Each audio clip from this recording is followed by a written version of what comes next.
Hi friends, நீ நான் காதல் அப்கமிங் எபிசோடு என்னென்னு பார்க்கலாம். அபி அழுது புரண்டு தேடுறாங்க.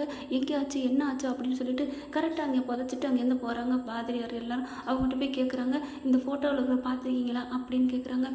உடனே அவர் என்ன பண்ணார், ஆமாம் காலையில் கூட பார்த்துமே கொஞ்சம் நேரத்துக்கு முன்னாடி அப்படிங்கிறாங்க. அடுத்து பார்த்தீங்கன்னா ராகவ் ஃபோட்டோ காமிக்கிறாங்க. ஓ, இவரை தானே இங்கே புதைச்சான் அப்படின்னு சொல்லிடுறாங்க. சொன்ன கையோடு அவரால் தாங்க முடியலைங்க. ஆகாஷ், அபி, அனு எல்லாருமே துடிச்சு போகிறாங்க. என்னது புதைச்சிட்டாங்களா, ஐயோ ராகவ் அப்படின்னு சொல்லிட்டு ரொம்பவே ஃபீல் பண்ணி அழுகுறாங்க. எங்கே புதைச்சாங்க, இங்கே தாம்மா அப்படின்னு சொன்னோன்னா எல்லாரும் ஓடி வர்றாங்க. பதட்டத்தோட எல்லா பக்கமும் தேட பார்க்குறாங்க.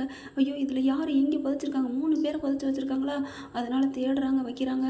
அடுத்து பார்த்தா அபி கரெக்டாக அவங்க கையில் கட்டினாங்க இல்லையா தாயத்து, அது கிடக்குதுங்க. அதில் பார்த்தீங்கன்னா வாட்சை காண்டி அதில் ஒரு ஆள் கலட்டிடுறான், அதோட சேர்ந்து வந்துடுதுங்க. அதுதாங்க இன்றைக்கி உடனே காப்பாற்ற முடியுது. பட்டு இந்த இடம் தான், இதுதான் எனக்கு சொல்லுது என் உணர்வு சொல்லுது அப்படின்னு அபி சொல்கிறாங்க. கரெக்டாக அந்த இடத்த புதைச்ச ராகவ் புதைச்ச இடத்த தோன்றாங்க. கரெக்டாக அவருக்கு அவங்க அபி தேடுறாங்க பார்த்தீங்களா, ராகவ்னு. அது அவங்களுக்கு காதில் விழுகுது ராகவுக்கு. அதுதான் ஒரு காதல்னு சொல்கிறது. அப்படியே ஓப்பன் பண்ணி மேலே தூக்கி ஓப்பன் பண்ணுறாங்க.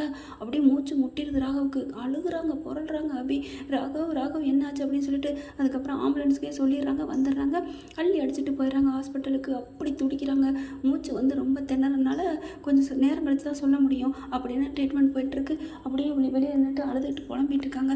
ஒன்றும் ஆகாது, கவலைப்படாமல் இரு அபி அப்படிங்கிறாங்க. அனு அப்படி பார்க்குறாங்க. என் ராகவுக்கு மட்டும் ஏதாச்சுன்னா என்னால் தாங்க முடியாது அப்படின்னு அழுகுறாங்க. முரளி ரொம்ப சந்தோஷமாக வீட்டுக்கு போயிட்டு மாமியார்கிட்ட போய் சொல்கிறான், உங்களுக்கு ஒன்று தெரியுமா அத்தை, நான் க்ளோஸ் பண்ணிட்டேன். என்ன சொல்கிறேன், ஆமாம் ராகவ புதைச்சாச்சு அப்படின்னு எல்லாத்தையும் சொன்னேன். அப்பா உங்கள்கிட்ட பார்த்து தாண்டா பழகணும் அப்படிங்கிறாங்க. ஏன் அத்தை, என்னை நம்பினவங்கள நான் விட மாட்டேன் அப்படிங்கிறாங்களா. இருந்தாலும் உயிரோட புதைச்சிருக்க பாரு, அதுலேயும் புதைக்கையிலோட கொஞ்சம் கண்ணு முழிச்சான்னு தெரிஞ்சோடனே கர்ச்சிக்கோ வச்சு மூடி இருக்கிறியே, அப்பா நீ ஜகஜால கில்லாடி தாண்டா அப்படின்னு பாராட்ட பத்திரம் கொடுத்துட்ருக்காங்க. சரி விடுங்க, இனிமேல் இந்த ஃபங்க்ஷன் நடக்காது, முக்கியமான ஆளையும் தொலைச்சி தர முடியாச்சு. இனி என்ன, என் பொண்டாட்டி தூக்கித்தா ஏதாவது பண்ணி விட்டுட்டு என் அபி செல்லத்தோடு நான் போயிடுவேன். அபி எவ்வளோ நாளைக்கு இருக்க முடியும், அழுதுகிட்டே ராகவை நினச்சி அதுக்கப்புறம் இந்த மாமாவை தேடித்தான் வரணும் அப்படின்னு சந்தோஷப்பட்டுட்டு இருக்காங்க. அங்கே பார்த்தீங்கன்னா ராகவ் கண்ணு முழிச்சிடாரு. கண்ணு முழிச்சோன்னா அலறி அடிச்சுட்டு ஓடி போகிறாங்க. அப்படியே நின்றுக்கிட்டே இருக்காங்க. ராகவ் கண்ணு முழிச்சு அபியை பார்க்குறாரு. வா அபி வா அப்படின்னு கண்ணாலே ஜாடையில் காமிக்கிறாங்க. ஓடி போய் ராகவ் அப்படின்னு சொல்லி கட்டி பிடிச்சி உருண்டு அழுகுறாங்க. இருங்க பயப்படாதீங்க, பேசாமல் அழுகாதீங்கன்னு நர்ஸு சொல்கிறாங்க. இல்லை ராகவை நான் விட்டுருக்கக்கூடாது, விட்டது தப்பு அப்படின்னு அழுகுறாங்க. அபி நீ கவலைப்படாத, நான் தான் பொழைச்சிட்டேன்ல, ராகவ் உன்னை தேடி வந்துட்டேம்மா அப்படிங்கிறாங்க. எனக்கு கஷ்டமாக இருக்குங்க, நான் உங்ககிட்ட ஒன்று சொல்லணுங்க, சொல்லாமல் விட்டது தப்பு அப்படிங்கிறாங்க. நீ சொல்லவே தேவையில்லை அபி, ஏன்னா நீ வாயால் சொல்லித்தான் நான் அதை உணரணும்னு அர்த்தம் இல்லை, அவசியம் இல்லை. உண்மையான காதல் பழக்க வழக்கத்தில் அவங்களோட அன்பில் குணத்தில் தெரியும். என்ன சொல்கிறீங்க ராகவ் அப்படிங்கிறாங்க. ஆமாம், நீ என் மேலே உயிரே வச்சுருக்க, என்ன நீ லவ் பண்ணுறேங்கிறத நான் எப்போவோ தெரிஞ்சுக்கிட்டேன் அபி அப்படிங்கிறாங்க. என்னங்க சொல்கிறீங்க, நிஜமாவா? ஆமாம் அப்படிங்கிறாரு. அப்படியே அபிக்கு சந்தோஷம் தாங்கலை. ஐ லவ் யூ ராகவ் அப்படிங்கிறாங்க. நீ இதை சொல்லித்தான் நான் புரிஞ்சுக்கணும் அவசியம் இல்லை அபி அப்படின்ட்டு பதிலுக்கு இவர் ஐ லவ்ங்கிறாங்க. அவங்க 2 பேரும் சந்தோஷமாக இருக்கிறத அனு ஆகாஷும் அப்படியே தள்ளி நின்று பார்க்குறாங்க. பார்த்துட்டு இப்போ போக வேணாம், வா நம்ம கொஞ்சம் வெளியில் போயிடுவோம் அப்படின்னு ஆகாஷ் கூப்பிட. இல்லைங்க, அது வந்து போயெல்லாம் சொல்லக்கூடாது. அவங்க ரொம்ப நாளைக்கு அப்புறம், ரொம்ப நாள் என்ன, இப்போ தான் ஃபஸ்ட் டைமே மனசுலேருந்து ஒவ்வொருத்தவங்களும் ஒவ்வொரு மனசில் இருக்கிறத வெளியில் சொல்கிறாங்க. வெளிப்படையாக லவ்வை காதலை பரிமாறிக்கிறாங்க. கொஞ்சம் நேரம் பரிமாறி பொங்கிக்கிட்டோம், அவங்க பாவம் அப்படின்னு வெளியில் கூட்டிகிட்டு போயிடுறாங்க. அதை அப்படி பார்க்குறாங்க. பார்த்துட்டு ராகவ் அப்படி ரொம்ப சந்தோஷமாக பேசிக்கிறாங்க.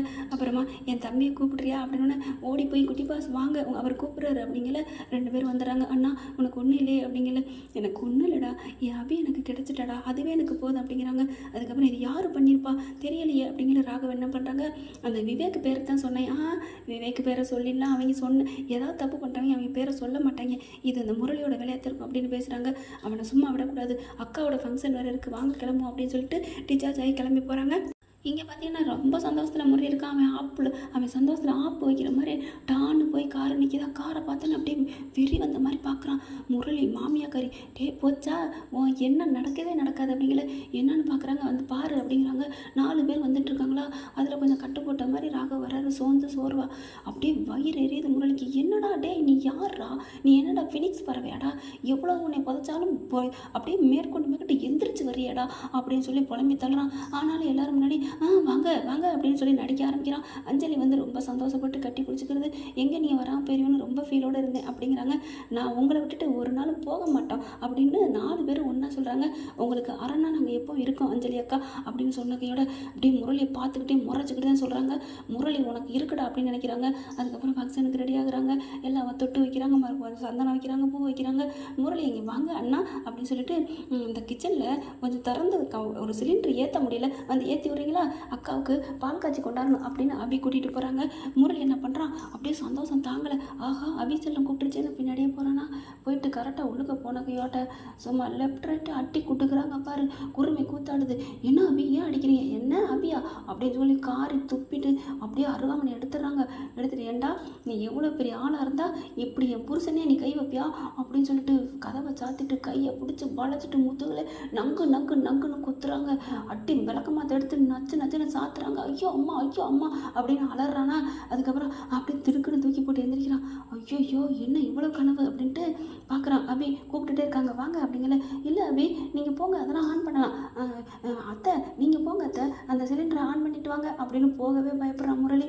அபி பார்க்குறாங்க. அந்த பயமா, ஆனாலும் உன்னை நான் ஆன் பண்ணாமல் விட மாட்டேன்டா, என் புருஷனை மண்ணுக்குள்ளே வச்ச உன்னை நான் சும்மா விட மாட்டேன், இருக்குடா உனக்கு கச்சேரி அப்படின்னு சொல்லிட்டு அப்படியே போகிறாங்க. இவன் என்ன பண்ணலாம் அப்படிங்கிற குட்டி பாஸ் என்ன பண்ணுறாங்க, கவலைப்படாதீங்க அனு அபி, நான் அவனுக்கு வச்சுக்கிறேன் கச்சேரி, எப்போ என் அண்ணா மேலே கை வச்சானோ அவனை நான் சும்மா விட மாட்டேன்.